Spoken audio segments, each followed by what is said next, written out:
Hello everyone, very good morning. Welcome back to my YouTube channel KS Academy One Step to Success. I am Payal coming with new interesting topic that is Hereditary and Evolution Part 1. So before moving further, don't forget like, subscribe and share my channel. So this is very important for us.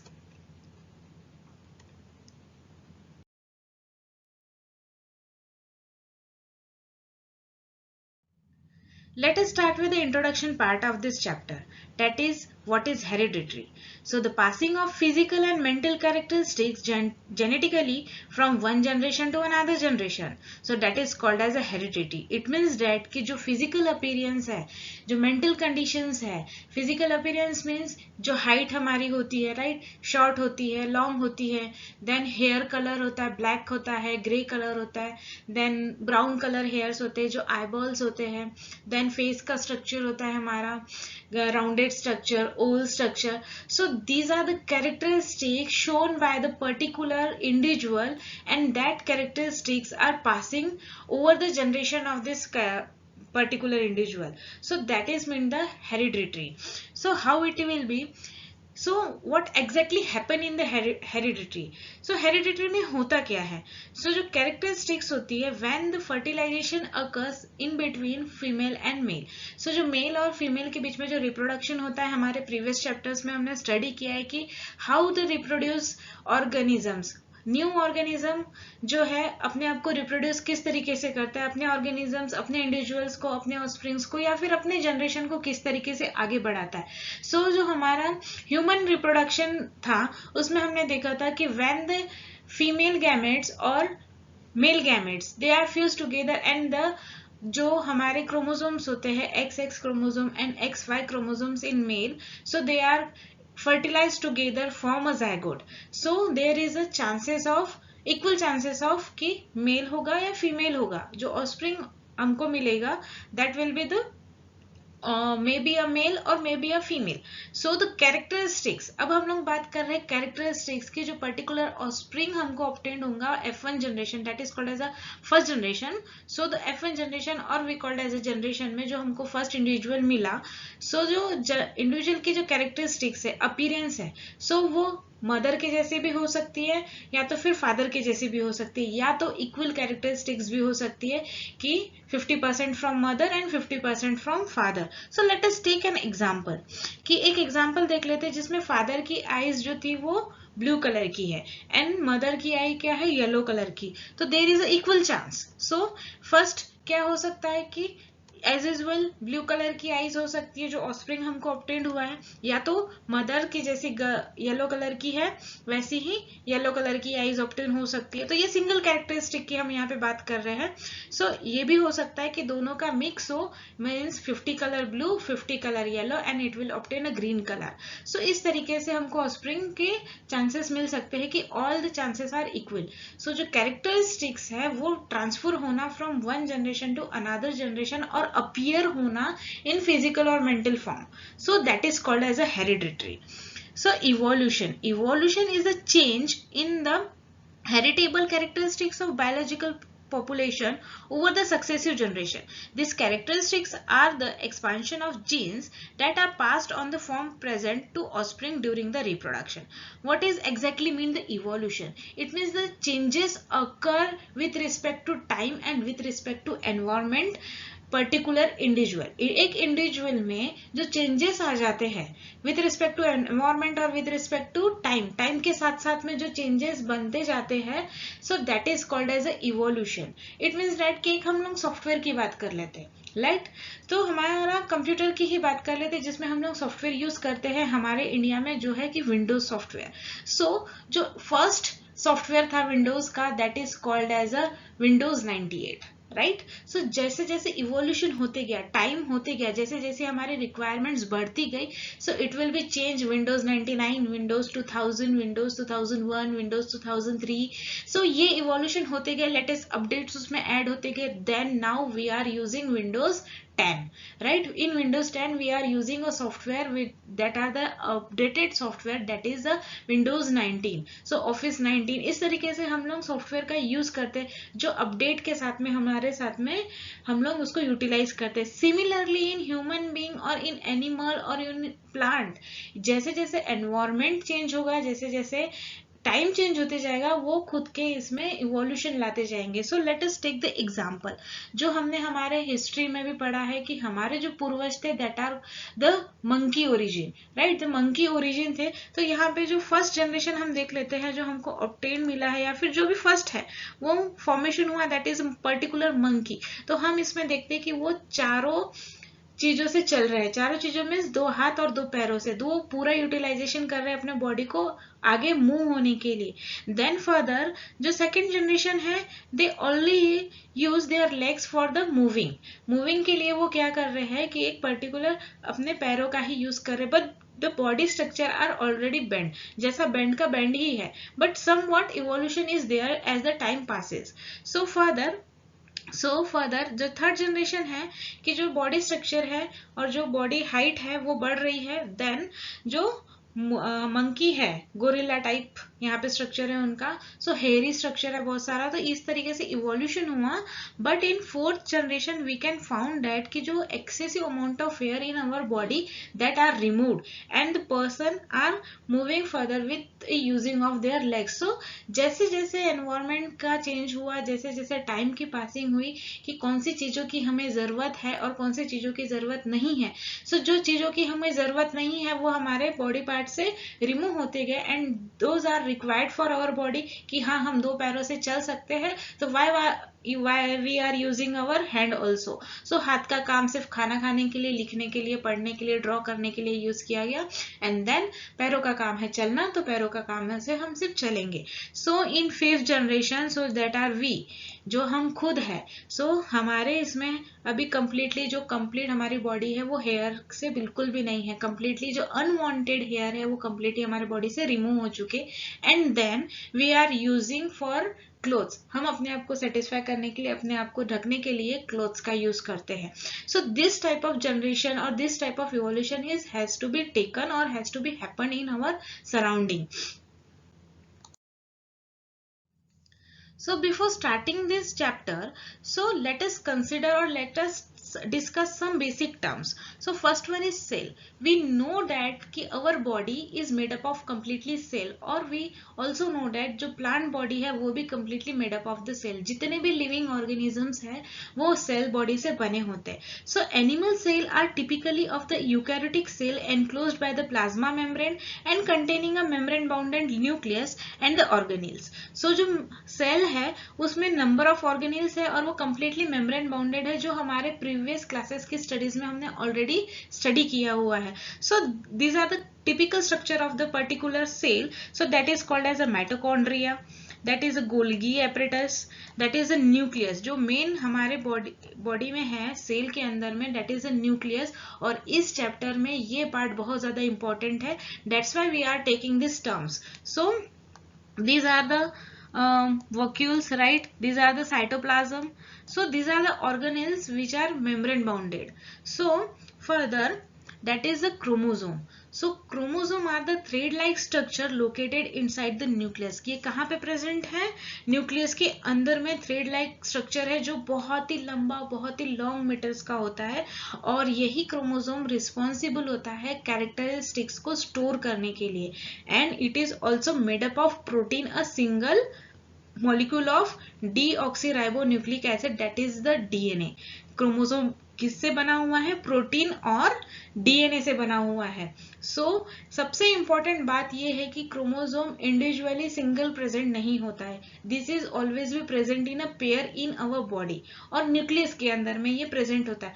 So in human body 23 number of chromosomes are there and they are present in a pair, that's why the total number of chromosomes in human body that are called as a 46। So the pass from the parent to the offspring DNA contain the specific instruction that makes each type of living creature unique। It means that कि DNA जो है वो हर एक type के information को, instruction को coded करके रखता है अपने अंदर में, and they are passes from generation to generation, और इसीलिए ही हर एक जनरेशन जो आती है वो यूनिक क्रिएचर होती है। Then DNA. The typical structure of DNA, we know that the DNA is a made up of two strain, that is called as a, that's why they are called as a deoxyribonucleic acid, and then strain is attached with the four different bases, that is the adenine, right, green color adenine, thymine, cytosine, guanine, and the both strain get attached with the alternate basis with the hydrogen bonding, right, यहाँ जो bonding होती है alternate basis के साथ में, that is the hydrogen bonding, and we already studied about in our previous classes, so ज्यादा मैं यहाँ पे जाऊंगी नहीं. So next one is an RNA. So RNA और डीएनए में सिर्फ इतना ही डिफरेंस है कि डीएनए जो है ये डबल स्ट्रेन है एंड दो both the strand are attach with the hydrogen bonding, and RNA is only having a single strain, and the fourth one, जो फोर्थ वन बेस है यहाँ पे आरएनए में डिफरेंट होता है, राइट. सो यही डिफरेंस है इसमें. Then genotype. So what is exactly the genotype? It refers to the genetic code of the individual. This all the information that are found inside the individual cell. Genotype means जो offspring हमको मिलेगा after the fertilization, after the reproduction, हमको जो genotype मिलेगा, so जितने भी genetic codes होंगे, जितनी भी characteristic होंगी, एक single cell के nucleus के अंदर coded होंगी, that is called as a genotype. And phenotypes. So it is express of the genotype that is visible to another people and can be observed. It means that कि जो genotype है उसकी जो characteristics हमको visible हो रही है, it means कि उसकी जो हाइट हमको विजिबल हो रही है कि वो लॉन्ग है या शॉर्ट है, देन उसका कलर क्या है, वो गोरा है या काला है, देन उसके हेयर की लेंथ शॉर्ट है या हाई है, थिक है या थीन है, देन ब्राउन कलर है या फिर ब्लैक कलर है. So these are the characteristics shown by the particular individual, so that are called as a phenotype. So these are the common name of particular individuals, and they have a dipole number of chromosomes. Dipole number of chromosome, it means that कि वो pair में है, and total number of chromosomes in human present 46, monkey में 42 present है, dog में 78 present है, and cat में 38. So these are the animal up to the flatworm. So they have a 16, flatworm have a 16 chromosomes. So these are present in a dipole. So divided by 2, it have a total chromosome 8. उसके पास में characteristics जो है वो 8 characteristics है, and they are present in a pair. That's why they are total number 16. So these are the plant bodies. So corn have a 20 chromosomes, potato have a 48. So green algae have a 20, and yeast and mold are the form of fungi. So east के पास में 32 है, but mould जो है उसके पास में जो chromosomes होते हैं वो हाई पोल्स होते हैं, because they have a single, इसके पास जो क्रोमोसोम होते हैं वो पेयर्स में नहीं होते. So they are have 4 chromosomes. Now John Gregor Mendel. So this is the scientist who discover the characteristics passing from one generation to another generation, how the characteristics are passes. So Mendel are the scientist, or we called as a father of genetics. Why?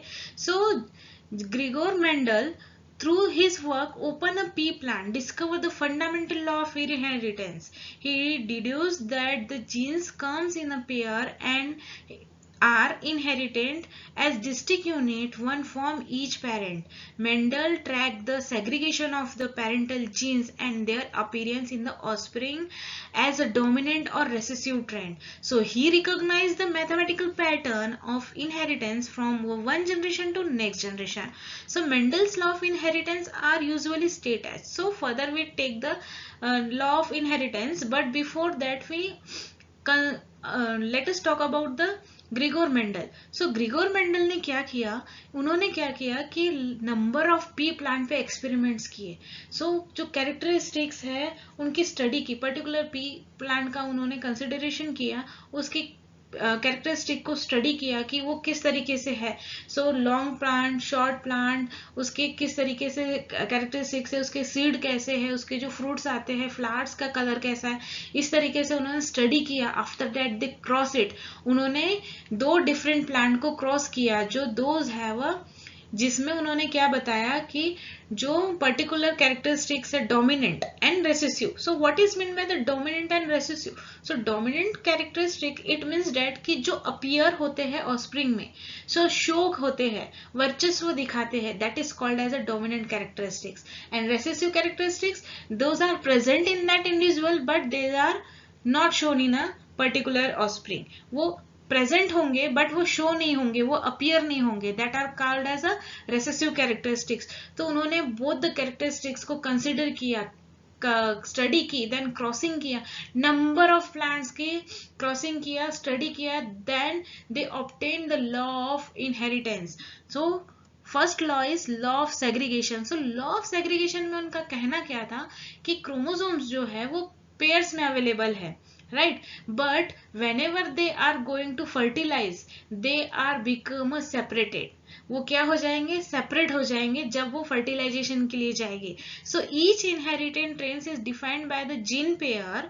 Parental genes are randomly separated to the sex cell so that the sex cell contain only one gene of the pair. So offspring therefore inheritance one genetic inhale for each parent when sex cells unite in a fertilization. So क्या होगा कि individual cell वहां पे individual gene जो हो जाएगा वो separate out हो जाएगा. सो हमारे पास में जो पेयर में है अब वो सेपरेट फॉर्म में रहेंगे. So they are cross with each other. They may be cross with each other or they may be cross with the another plant. So वो individual हो जाएगा, free हो जाएगा, then वो खुद के जीन के साथ में जो already पेयर के साथ में था उसके साथ भी क्रॉस कर सकता है.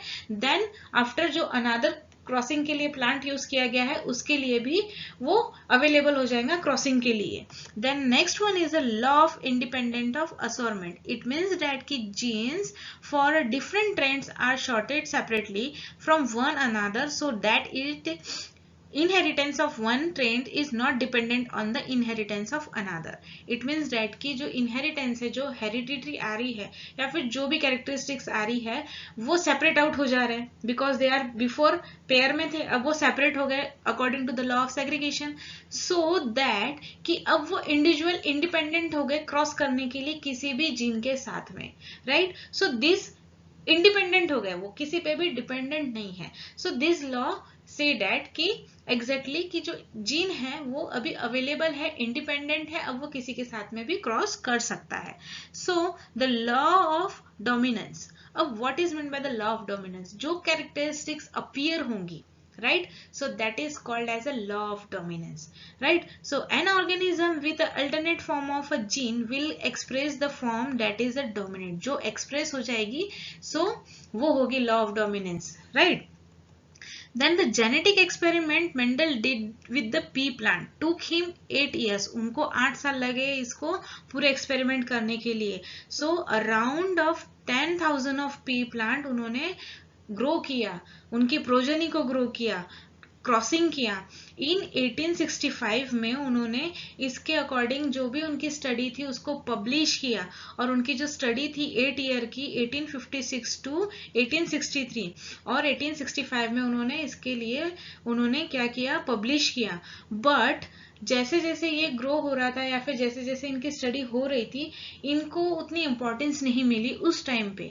एक लिमिटेड सोर्स होने के लिए आज के डेट में हमारे पास बहुत सारे सोर्स हैं इंफॉर्मेशन कलेक्ट करने के लिए, बट इन 1880s कि वहां पे तब इंफॉर्मेशन कलेक्ट करने के लिए नहीं था, बट एक पर्टिकुलर इसमें यहाँ पे पब्लिश हो चुका था. देन आफ्टर 90s में क्या हुआ कि इसके ऊपर रीडिस्कवरी हुई एंड देन रीडिस्कवरी इनके लॉस को, इनके द्वारा बनाए गए लॉस को और इनकी स्टडी को एक प्रॉपर वैल्यू मिला and then that's why the Mendel called as a father of genetics because इनकी स्टडी जो थी एक परफेक्ट स्टडी थी जिसको फिर से रीस्टडी किया गया और इन्होंने ऑलरेडी इस पे स्टडी किया था. That's why they called as a father of genetics. So अब हम देख लेते हैं कि किस तरीके से उन्होंने प्लांट की क्रॉसिंग की थी. जो पी प्लांट का उन्होंने कंसिडरेशन किया था, सो उन्होंने क्या किया था कि जो कैरेक्टरिस्टिक्स थी, जो सीड था पर्टिकुलर प्लांट का सीड, सो जो डोमिनेंट कैरेक्टरिस्टिक्स है जो अपीयर होती है, सो उन्होंने 2 प्लांट लिए थे, एक शॉर्ट एंड एक लॉन्ग प्लांट जो टॉल प्लांट है. सो हमारा जो टॉल प्लांट था उसकी सीड थी राउंडेड, सीड कलर था येलो एंड उसका कलर था पर्पल. देन पोट शेप था इन्फ्लेंडेड एंड पोर्ट कलर था येलो एंड फ्लावर पोजीशन जो थी उसकी एक्सियल पोजीशन थी एंड द स्टेम हाइट जो थी वो टॉल थी. तो these are the dominant characteristics taken by the Mendel, right. Then जो अनदर वन है डार्फ प्लांट, उसकी जो कैरेक्टरिस्टिक थी wrinkled, green, white, constricted, green, then terminal and dwarf. जो अब उन्होंने क्या किया, उसको एक पर्टिकुलर कैरेक्टर के साथ में डिफाइन किया that these are the characters, और इन्हीं कैरेक्टर्स को यूज करके उन्हें क्रॉसिंग की. सो जो राउंडेड शेप है तो उसको कैपिटल आर दिया, रिंकल्ड को small R for understanding, for better understanding. Similarly जो टॉल है उसको कैपिटल टी, ड्रार्फ है तो स्मॉल टी. सिमिलरली जो सीड कलर है उसको capital Y because seed colour have a yellow. So dominant characteristics को उन्होंने कैपिटल कैरेक्टर से शो किया एंड जो रिसेसिव कैरेक्टर्स थे उनको स्मॉल लेटर में शो किया. सो ये कंसिडरेशन किसने किया, मेंडल ने किया. सो उनकी स्टडी को बहुत ज्यादा इजी होगी अंडरस्टैंडिंग के लिए. सो मोनोहाइब्रिड, मोनोहाइब्रिड क्रॉस मीन्स कि जिसमें सिंगल कैरेक्टरिस्टिक का कंसिडरेशन करके हमने अभी क्रॉसिंग किया. हमने मीन्स कि मेंडल ने क्रॉस किया एंड स्टडी किया. सो हमारे प्रीवियस क्लासेस में हमने 9th क्लास में इसकी स्टडी ऑलरेडी कर चुके हैं.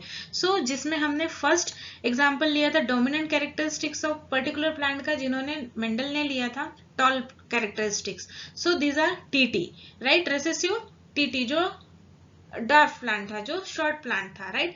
After that they are separate each other, जो भी है ये सेपरेट हो जाते हैं according to the law of segregation, और इंडिपेंडेंट हो जाते हैं according to the independence law, right. Then they are cross with each other also and they are cross with the T, right. It may be. So in first generation we obtained only capital T and small t, right. Two offsprings are obtained, that is capital T and small t. So these are the first generation. So first generation में only tall plant is obtained. क्या मिला उनको, सिर्फ और सिर्फ tall plant मिले जो कि dominant characteristic था T, capital T. So further उन्होंने क्या किया, इन्हीं का अगेन क्रॉसिंग किया. जो फर्स्ट जनरेशन हमको ऑब्टेन मिली थी उसका अगेन क्रॉस किया. Then they will obtain T T, capital T T, small t and capital T, again small t and capital T, again small t and small t. So ये थी second generation, right. यहाँ पे मैंने directly यहाँ पे represent किया है because we already know that और we already study about this in previous classes. So this is called as a dominant characteristics and recessive characteristics obtained in a second generation. So उन्होंने एक chart बनाया था जिसमें easy हो जा रहा था इसको क्रॉसिंग करने के लिए. So in this chart they are separate, right. जो फर्स्ट जनरेशन में हमको टी टी मिला था, right. Then T and T recessive characteristic, T and T dominant and recessive characteristics. So जो tall plant था, then क्रॉस करने के बाद में T T it will obtain tall plant, then again it cross with the T. So it will obtain again tall plant, and at last he obtained short plant.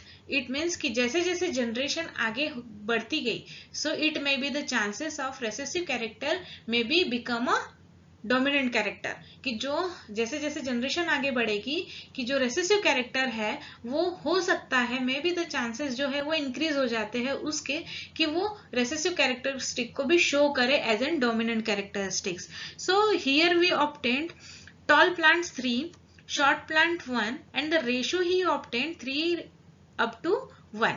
3:1.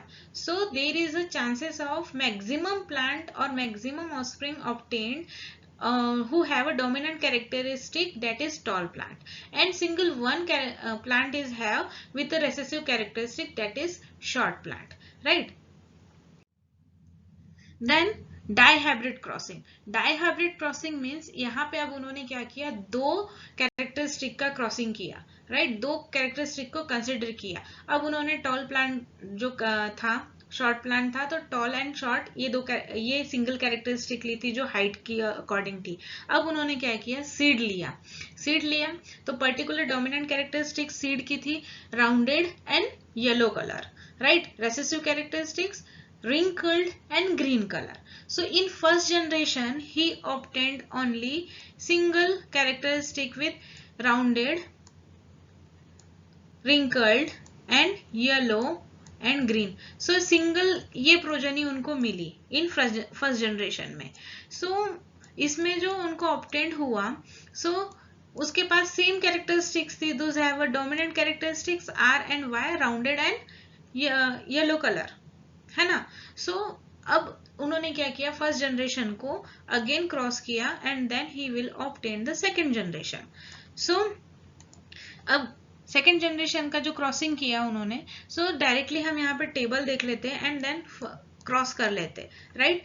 हमने यहाँ पे single single according to the law of segregation single single characteristic, यहाँ पे दो characteristics एक साथ इसलिए show किया है because we are using two characteristics. So rounded and wrinkle, right. हमको जो फर्स्ट जनरेशन में मिला था, rounded and wrinkled and rounded and sorry here we consider, right, rounded जब हमने सेपरेट किया, right, rounded rounded, wrinkle, wrinkle and yellow, yellow. In this way we separate out and then we write here on this table, right. So we already studied about in 9th class. So let us take further or let us move further. So here we put it in this way on table and then we go to cross it. So first cross, that is RR, YY. So this is the dominant characteristics, right. So and then again we cross it, again we cross it, again we cross it, right. हर एक के साथ में हमने इसको cross किया and then put it on the table, right. So अब देख लेते हैं कि exactly उन्होंने कैसे किया था. So easy हो जाएगा हमारे लिए इसको समझने के लिए, right. So first cross is RR and YY. So it will obtain capital RR and capital YY. Then again he cross with second capital R and small y. So he obtained capital RR and capital Y and small y. So he again cross with the small r and capital Y, then capital R small y, capital Y y. So in last he obtained capital R small r, capital Y small y. In this way all the genotypes or all the first generation of genotypes is crossed with the another genotype. So he will obtain in this way or complete table. So you can see here. So we will take the last example. He cross with the capital R and capital Y. So he will obtain capital R small y, capital Y small y. And then further he again cross with the, so here cross with the capital R and small y. So he will obtain capital R and small y, y, right. Then he obtained small rr, capital Y and small y. Then at last he obtained RRYY small. So here only one progeny is obtained of with having a recessive characteristics. So अब हम इसको count कर लेते हैं कि इनके पास में किस तरीके से इनके पास कैरेक्टरिस्टिक शो हुई. So those have a capital R and capital Y, right. So ये कौन से हो जाएंगे, राउंडेड and yellow color, or those have a small r and small y, so that are have a wrinkled and green color. So अब इनके पास में जो dominant characteristics है, so वो capital R है and capital Y है. So first हमको मिलेगा rounded and yellow. So हमको कितने rounded and yellow मिले, right. Here we obtained rounded and yellow only one with a dominant characteristics. So next one is, here we also obtained capital R and capital Y with dominant characteristics. So it will also a rounded and yellow. Then next one is a third one. So it will also have capital R and capital Y with have a dominant characteristics. So it will also a rounded and yellow. And fourth one is capital R and capital Y, right. So it will have a dominant characteristics. So how many they are? 1, 2, 3, 4, 5 and 6, 7, 8 and 9. The total number of rounded and yellow color seeds are obtained after the crossing of first generation. So 9 generation में, sorry second generation में हमको 9 number of plants मिले किसके, rounded and yellow colour के. Then next one is the rounded and green color. So rounded and green color, it means they have a dominant characteristics of rounded R, capital R, and recessive characteristics as a dominant characteristic shown, that is small yy. So here we take easily seen, that is fifth one is that are having a rounded and green color, right? Single one is there. So next there is a 2, sixth one is there, there is a 2 number, so they have a rounded and green color. So how they are, right? They are dominant characteristics with recessive characteristics as an dominant characteristics. So how many they are? Fifth one is 1, 6, 2, and here we take 3. So rounded and green color shapes have a 3. He obtained 3 progeny of rounded and green color seeds. So next one is wrinkled and yellow, जिसके पास में wrinkled and yellow color की characteristics है. So how many they are? So seventh one here RR and YY. So यहाँ पे जो shape है वो wrinkled होगा and then कलर क्या होगा उसका, येलो होगा. सो जो रिंकल्ड शेप है यहाँ पे रेसेसिव कैरेक्टरिस्टिक्स है shown as a dominant, and dominant तो डोमिनेंट ही है जो है yellow colour, right? And further this one is also have a wrinkled and yellow color, right? So how many they are? 1, 2 and 3. So these are also a 3 number of progeny with a wrinkled and yellow color seed. So last one is an wrinkled and green, and this is only 1, right? This is only 1. So here we obtain the ratio of rounded and yellow, rounded and green, wrinkled and yellow, wrinkled and green. So here the ratio is 9:3:3:1. So जब ये experiment Mendel कर रहे थे, उन्होंने around 1000 of P plant का crossing किया था, जिसमें उन्होंने सिर्फ और सिर्फ 2 कैरेक्टरिस्टिक के ऊपर स्टडी की थी, और among them around 900 and something 953 के अराउंड उनको प्लांट्स मिले थे जो राउंडेड एंड येलो कलर के शेप में होंगे, और only single plants are obtain, only single plant obtain with having a characteristics wrinkled and green, और कुछ सम अमाउंट में राउंडेड एंड ग्रीन और रिंकल्ड एंड येलो थे. सो जब उसका कैलकुलेशन किया गया, सो सेम रेशो उसमें ऑब्टेन हुआ 9:3:3:1. सो फ्रॉम दिस टेबल, जो ये टेबल मेंडल द्वारा ही बनाया गया है, इस टेबल से हम डायरेक्टली रेशो बता सकते हैं कि जो क्रॉसिंग करेंगे हम डाई हाइब्रिड, ट्राई हाइब्रिड, अगर 3 कैरेक्टरिस्टिक के साथ में, सो रेशो हमको पता चल जाता है कि किस प्रकार के हमको नेक्स्ट जनरेशन में ऑफस्प्रिंग मिलेंगे. एक पर्टिकुलर इंडिविजुअल जो हमको मिलेगा, किस उसके जो चांसेस होंगे बनने के, वो किस तरीके से बनेंगे. Then sex determination. So we know about the sexual reproduction in human being. Human being में जो सेक्सुअल रिप्रोडक्शन होता है, इसके बारे में हमने हमारे प्रीवियस चैप्टर के पार्ट्स में स्टडी कर चुके हैं. सो आप उसके लिए मैं एक काम करूंगी कि आपको ये अंडरस्टैंड होने के लिए, पर्टिकुलर अंडरस्टैंडिंग अच्छे से होने के लिए, इस वीडियो के साथ में उसके लिंक भी शेयर कर दूंगी. So but take the example, जो गर्ल है, राइट, जो लेडीज होती है एंड देन बॉय होता है, इनके बीच में सेक्सुअल रिप्रोडक्शन होता है and then they will obtain the new generation, right. So girl के पास में, एक लेडीज के पास में जो क्रोमोसोम्स होते हैं, जो सेक्स क्रोमोसोम्स कहते हैं, जो टोटल नंबर ऑफ क्रोमोसोम्स है ह्यूमन बीइंग में, that is called as a 46. So along with the sex chromosome, so they have a total number of chromosomes, that is 22 chromosomes, and sex chromosome is one of them.